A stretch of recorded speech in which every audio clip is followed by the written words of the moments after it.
اللہ جل شانہ نے اس کائنات کو اپنی قدرت سے بنایا ہے،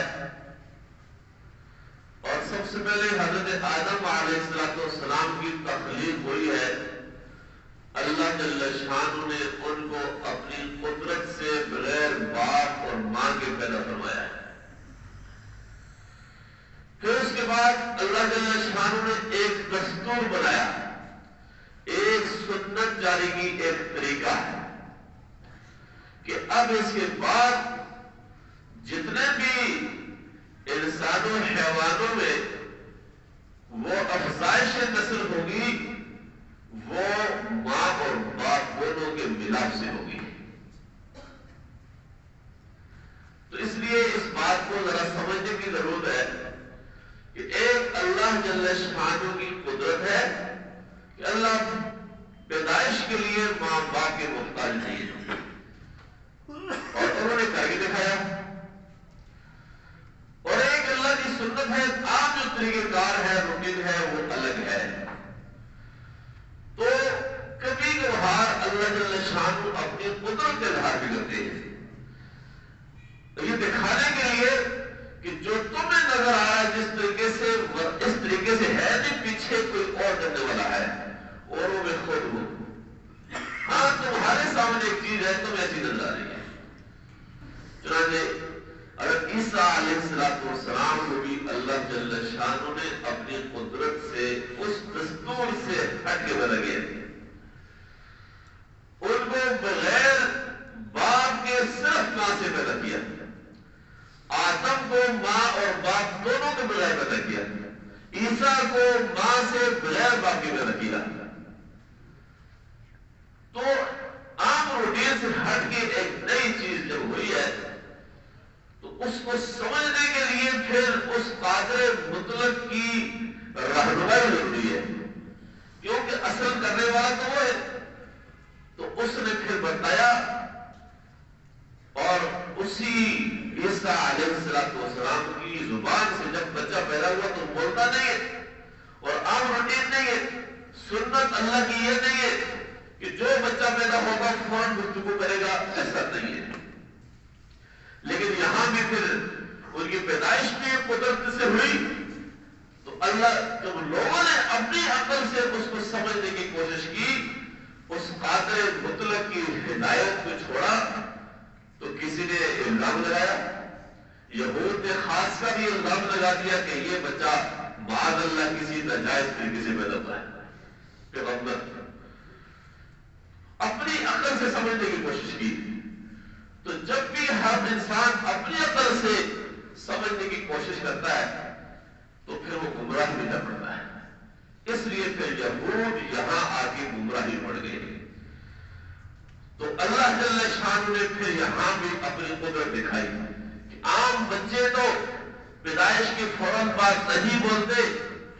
تو عیسیٰ علیہ السلام جب انہوں نے الزام لگایا تو حضرت مریم سے پوچھا، حضرت مریم نے کہا اللہ کی طرف سے حکم تھا، سورہ مریم میں ہے کہ میں تو روزے سے ہوں۔ اس سے پوچھو سے ہم کیسے بات کریں، تو بچہ ہے۔ تو پھر حضرت گول میں بھائی ہوئے حضرت عیسیٰ علیہ السلام، تو انہوں نے کہا انی عبد اللہ آتانی الکتاب وجعلنی نبیا۔ یہ الفاظ قرآن کریم کی سورہ مریم میں ہے، کہا میں اللہ کا بندہ ہوں، اللہ نے مجھے کتاب دی ہے اور اللہ تعالیٰ نے مجھے نبی بنایا ہے۔ یہ الفاظ خود انہوں نے سکھائی تھی کہ جو تم اپنی عقلوں سے سمجھ رہے ہو کہ میری جو پیدائش ہے وہ کسی ناجائز طریقے سے ہوئی ہے، ایسا نہیں ہے۔ تو انسان جو بھٹکتے اسی وقت بھٹکتے جو وہ اپنے آپ کو عقل کو سمجھ لیتے یا اللہ کی بتائی ہوئی ہدایت کے مطابق سمجھنے کی کوشش نہیں کرتے، اپنی عقل سے اٹکل بچو کرتے ہیں، تو پھر وہ گمراہی میں جا پڑتے ہیں۔ تو عیسیٰ علیہ السلام کی جو پیدائش ہوئی ہے وہ اس طریقے پر ہوئی ہے۔ اب جب پیدائش ہوئی تو پیدائش ہونے کے بعد پھر یہودیوں نے یہ نظریہ بنا لیا کہ یہ جائز طریقے سے نہیں ہے، یہ بچہ ہی نہیں ہے۔ عیسائیوں نے بھی عقیدہ بنایا، اور قرآن کریم کے اندر مختلف مقامات میں یہ موجود ہے، سورہ توبہ کے اندر بھی ہے، وقالت اليهود عزير ابن الله وقالت النصارى المسيح ابن الله، کہ جس طرح یہود نے عقیدہ بنایا تھا کہ حضرت عزیر علیہ السلام اللہ کے بیٹے، اسی طرح عیسائیوں نے بھی یہ کہا کہ عیسیٰ وہ اللہ کا بیٹا ہے۔ یہ عقیدہ بنا لیا کہ انسان میں سے کسی کا تو بیٹا ہے نہیں ہے، کیونکہ مریم کی شادی تو ہوئی نہیں تھی جو عیسیٰ کی ماں ہے، تو لہذا یہ اللہ کا بیٹا ہے، تو اس کو اللہ کی طرف منسوب کر دیا۔ اللہ جل شانہ نے قرآن کریم کے اندر مختلف مقامات پر بھی اس کا بیان ہے، اور حدیث کے اندر اس کی بالکل وضاحت موجود ہے۔ تو اللہ جل شانہ کو گویا کہ انہوں نے عیسیٰ کو بھی پہچاننے میں غلطی کی اور اللہ کو پہچاننے کے اندر بھی غلطی کی۔ اللہ کون ہے؟ اللہ نے فرمایا قل هو اللہ احد، اے میرے محبوب آپ کہیں، ان لوگوں کو بتائے کہ اللہ وہ تو اکیلا ہے، وہ تو یکتا ہے، اللہ الصمد، اللہ تو بے نیاز ہے، کسی کا محتاج نہیں ہے، سارے لوگ اس کی عبادت نہ کرے، نافرمانی کرے، وہ کسی کی عبادت کا محتاج نہیں۔ اور آگے فرمایا لم یلد، وہ تو کسی کا باپ نہیں ہے، اس نے کبھی اولاد پیدا نہیں کی ہے۔ یہ رد ہے ان کے عیسائیوں کے سفیدے کا اور یہودیوں کے سفیدے کا، جو انہوں نے کہا تھا کہ عزیر بھی اللہ کا بیٹا ہے۔ تو یہ وضاحت ہے۔ ہم سورہ عام طور پہ نمازوں کے اندر سورہ کو پڑھتے ہیں، لیکن ہمیں پتہ نہیں ہے، یہ پتہ ہونا چاہیے اس کا ترجمہ کیا ہے۔ تو لم یلد کا معنی کیا ہے؟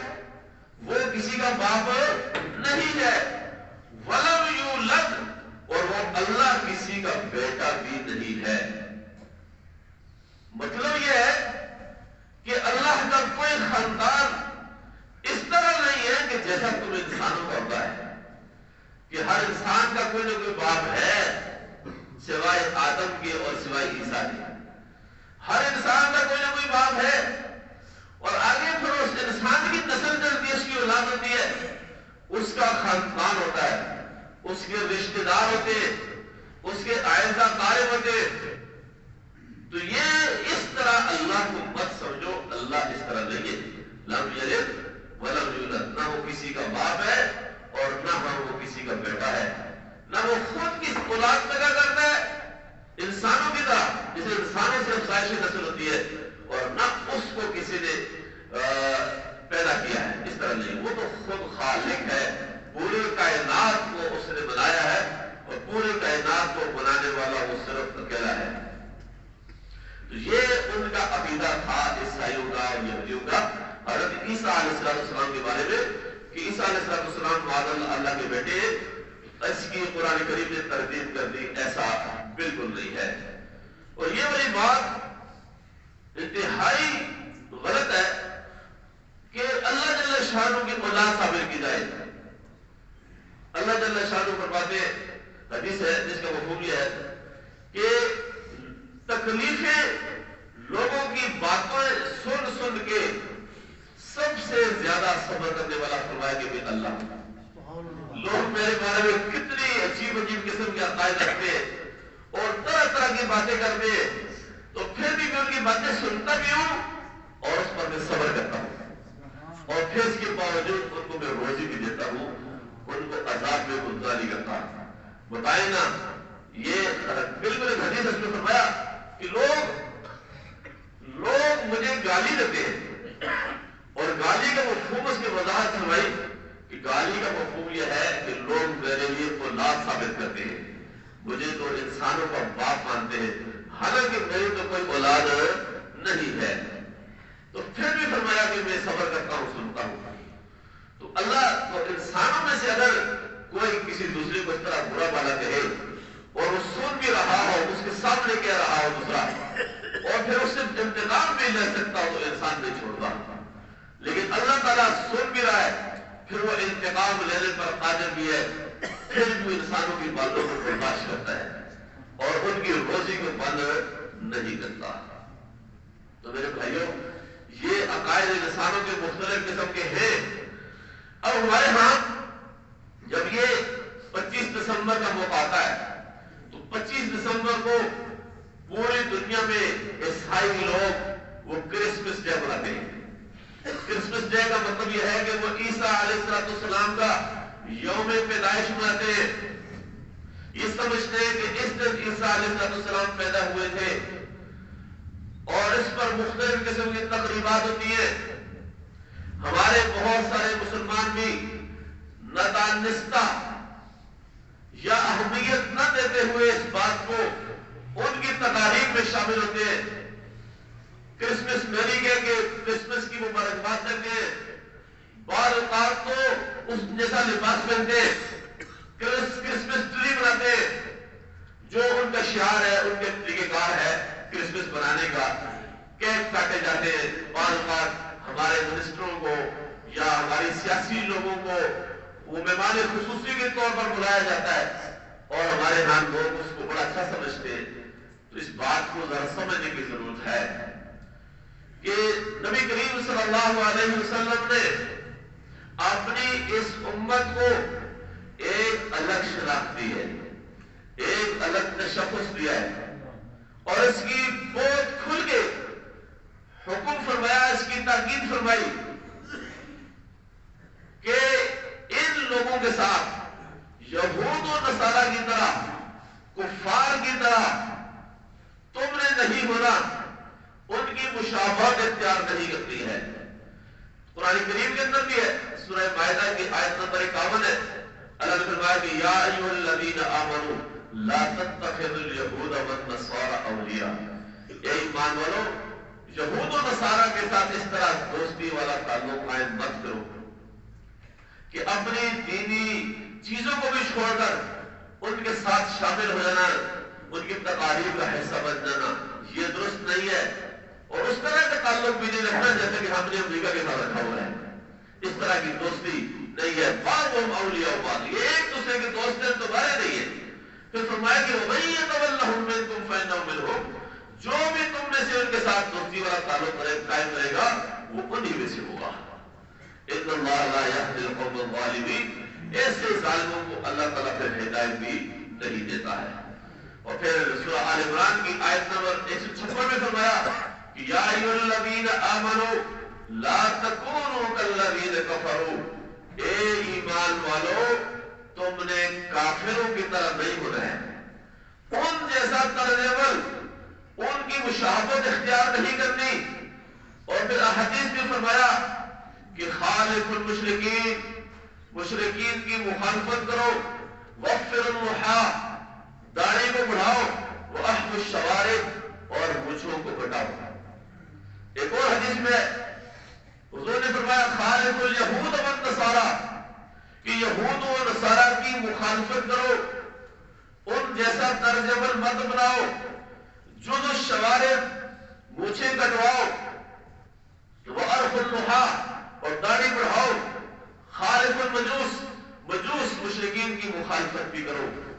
تو یہ ہمیں بالکل واضح طور پہ فرمایا ہے۔ اور ہمارا طرز عمل کیا ہے؟ ہم مجھے تو بڑے بڑے لگتے ہیں اور داڑھی نہیں کرتے، اور اسی نبی کے ساتھ عشق اور محبت کا دعویٰ نہیں کرتے، اسی محبت اور اسی نبی سے کی سفارش کے شفاعت کے امیدوار بھی ہے، زبانی کلامی۔ تو یاد رکھو جو بات ہمیں فرمائی گئی ہے ہمیشہ ہم اس کو فالو کر دیں، بالکل واضح حکم ہے۔ اور لوگ اس کو داڑھی والے جو مسئلہ ہے اس کو سنت کہہ کے ٹال دیتے ہیں، وہ سنت ہی ہے جی۔ سنت کا مطلب یہ نہیں ہے کہ اختیار ہے، نہیں نہیں، یہ مطلب نہیں ہے، یہ غلط مطلب لیا۔ سنت کا مطلب یہ ہے کہ یہ انبیاء کا اور نبی آخر الزمان صلی اللہ علیہ وسلم کا طریقہ ہے، ورنہ حکم ہے، سیدھا حکم ہے، امر ہے۔ فرمایا کہ ارخ اللحى وفر اللحى، یہ حکم ہے، فرمایا داڑھی بڑھاؤ، داڑھی رکھو، یہ بات۔ اور پھر فرمایا کہ من تشبہ بقوم فهو منهم، جو بھی تم میں سے کسی قوم کی مشابہت اختیار کرے گا فرمایا کہ وہ انہی میں سے ہوگا. یہود و نصارہ کی مشابہت اختیار کرتا ہے، ہندوؤں کی کرتا ہے، سکھوں کی کرتا ہے، کسی اور کفار میں سے کسی قوم کی مشابہت اختیار کرتا ہے تو فرمایا کہ انہی میں سے ہے. اسی طرح پھر ایک اور حدیث میں آتا ہے کہ جس طرح آج ہمارے یہاں چل رہا ہے، حضور نے فرمایا کہ لانا، روایت یہ ہے کہ لانا رسول اللہ صلی اللہ علیہ وسلم کہ اللہ کے رسول صلی اللہ علیہ وسلم نے لعنت فرمائی المتشبہین من الرجال بالنساء، کہ جو مرد عورتوں کی مشابہت اختیار کرتے ہیں، ان جیسا لباس پہنتے ہیں، ان جیسے بال رکھتے ہیں، جیسا کہ آج کل ہے وہ بڑے بال رکھے تو پیچھے سے وہ لگاتے ہیں. تو فرمایا کہ اللہ کے رسول نے لعنت فرمائی ہے ایسے مردوں پر جو عورتوں کی مشابہت اختیار کرتے ہیں. اور پھر فرمایا کہ والمتشبہات من النساء بالرجال، وہ عورتیں جو مردوں کی مشابہت اختیار کرتی ہیں، مردوں کی طرح لباس پہنتی ہیں. یا آج کل مردوں کو حکم ہے اپنی شلوار اوپر کرے اور عورتیں شلوار اوپر کرتی ہیں، مرد نیچے کرتے ہیں. اور عورتوں کے بال مردوں، بعض عورتیں مردوں کے بال کے دیکھنے میں پتہ نہیں چلتا کہ مرد ہے یا عورت ہے، آدمی کو یہ امتیاز نہیں ہوتا. تو ایسے مردوں پر جو عورتوں کی مشابہت اختیار کرے ان پر بھی اللہ کے رسول نے لعنت فرمائی. اور وہ عورتیں جو مردوں کی مشابہت اختیار کرتی ہیں ان کے اوپر بھی لعنت فرمائی ہے.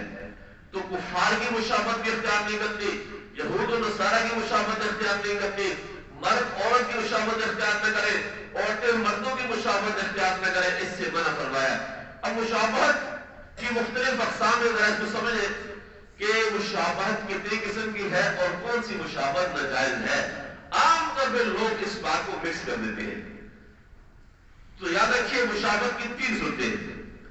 سب سے پہلے یہ سمجھے کہ مشابہت کہتے ہیں دوسرے کی نقل کرنا، اس کی پیروی کرنا، اس جیسا کام کرنا، اس کو کہتے ہیں مشابہت. اس کی 3 بڑی صورتیں. نمبر 1 فطری امور میں مشابہت ہے. نمبر 2 عادات کی مشابہت، اور نمبر 3 مذہبی شعار کی مشابہت. سب سے پہلی جو مشابہت ہے وہ فطری امور ہے. کھانا پینا، سونا، جاگنا، اسلحہ سازی، صنعت، حرفت، یہ فنون سارے سیکھنا، یہ جو پڑھتے ہیں تعلیمات، یہ فطری امور انسان کی ضرورت ہے. اس میں اگر کفار کی طرح ہم کوئی کام کرتے ہیں، وہ بھی اسلحہ بنا رہے ہم بھی بنا رہے، وہ بھی کھاتے ہم بھی کھاتے ہیں، وہ بھی سوتے ہم بھی سوتے ہیں، تو یاد رکھیں قرآن اور حدیث میں جو مشابہت ہے وہ یہاں مراد نہیں ہے، یہ ممانعت نہیں ہے، کیونکہ یہ انسان کی فطری ضروریات ہے. یہ مشابہت نہ منع ہے اور نہ ہی اس کو مشابہت کہتے ہیں. دوسری چیز ہے کہ عادات میں مشابہت. عادات میں مشابہت کا مطلب یہ ہے کہ جو انسان کی فطری ضروریات ہے ان کو بھی انسان کفار کے طریقے پر، ان کی حیثیت پر انجام دے. مثال کے طور پہ کھانا ہے تو کھانا ان کے طریقے پر کھانا، سونا ان کے طریقے پر سونا.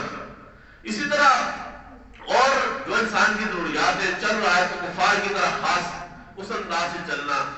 تو یہ ان کی طرح کے جو عادات اختیار کرنا جو ان کے اندر پائی جاتی ہے.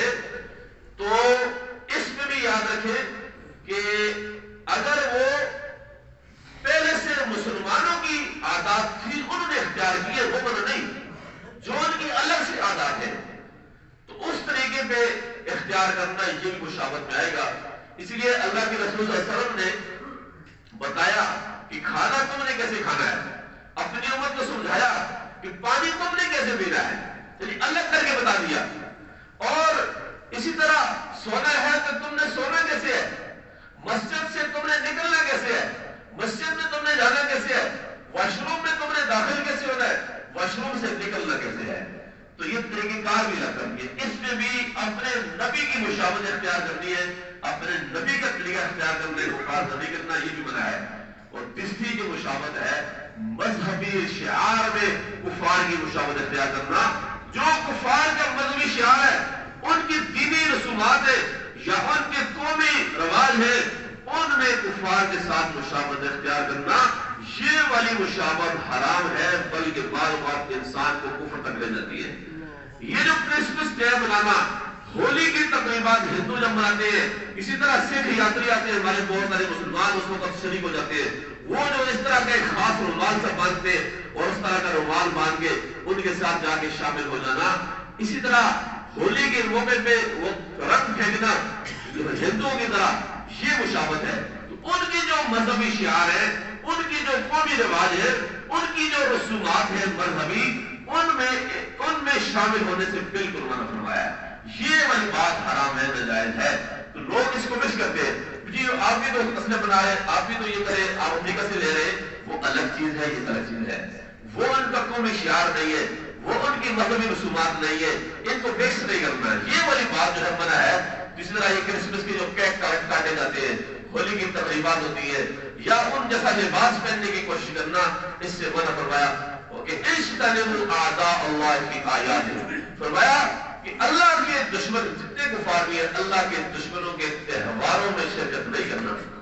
اس طرح سالگرہ ہمارے یہاں منائی جاتی ہے، تو اسلام نے جو سالگرہ نے سکھائی، اللہ کے رسول صلی اللہ علیہ وسلم نے اور صحابہ نے سالگرہ نہیں بنائی، برتھ ڈے جو مناتے ہیں بچوں کا، ہم گھروں میں کیک کاٹتے ہیں، یہ بھی ان طریقے کار ہے، بالکل واضح طور پہ ہے، یہ بھی درست نہیں ہے۔ اسی طرح بہت ساری حدیث میں یہ والی بات فرمائی۔ ایک حدیث ہے ابی داؤد میں کہ من جامع المشرک وسکن معه فإنه مثله، فرمایا کہ جو بھی مشرکین کے ساتھ، کفار کے ساتھ، وہ ان کے ساتھ شریک ہوتا ہے، کسی محفل کا حصہ بنتا ہے اور پھر ان کے ساتھ اٹھنا بیٹھنا کرتا ہے، فرمایا کہ وہ انہی جیسا ہے۔ یہاں تک فرمایا اللہ کے رسول صلی اللہ علیہ وسلم نے۔ ہمارے ہاں بعض اوقات یہ والی بات بھی کچھ لوگ کرتے ہیں، وہ جی ہم اس لیے کر رہے ہیں کہ ان کے ساتھ اظہار یکجہتی ہو جائے، ہمدردی کا اظہار ہو جائے۔ اس بات کو سمجھے، اس طرح کی جب چیز، خاص کر کرسمس کی تقریبات، چونکہ عیسائیوں کا عقیدہ قرآن کریم میں اللہ نے فرمایا کہ وہ عیسیٰ کو خدا کا بیٹا کہتے ہیں، تو یہ ان کو کرسمس کی مبارکباد دینا یا کرسمس کی تقریبات میں شرکت کرنے کا مطلب یہ ہے کہ ہم یہ کہہ رہے ہیں کہ تمہارا جو عقیدہ ہے اللہ کے بارے میں، عیسیٰ کے بارے میں کہ عیسیٰ خدا کا بیٹا ہے، تو تمہارا عقیدہ درست ہے، اس لیے تمہیں مبارکباد ہو۔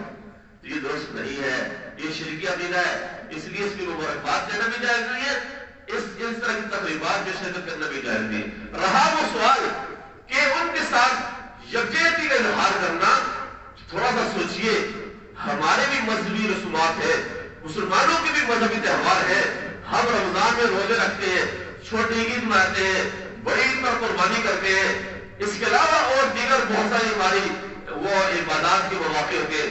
کیا کبھی کفار میں سے کسی نے اس موقع پر آ کر مسلمانوں کے ساتھ یکجہتی کا اظہار کیا ہے؟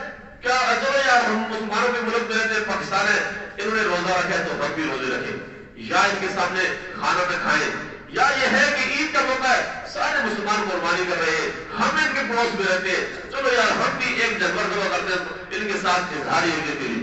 کیا کبھی کیا انہوں نے؟ نہیں کیا۔ تو کیا یہ یکجہتی کے اظہار کا ٹھیکہ صرف ہم نے لیا ہوا ہے اور ہم اس کے لیے اپنے ساری تعلیمات کو بھی بائی پاس کریں؟ یہ بالکل بھی درست نہیں ہے، عقلن بھی درست نہیں ہے، نقلن بھی درست نہیں ہے، شرعن بھی درست نہیں ہے۔ اللہ جل شانہ ہمیں سمجھ کر عمل کرنے کی توفیق نصیب فرمائے۔ وآخر دعوانا الحمدللہ رب العالمین۔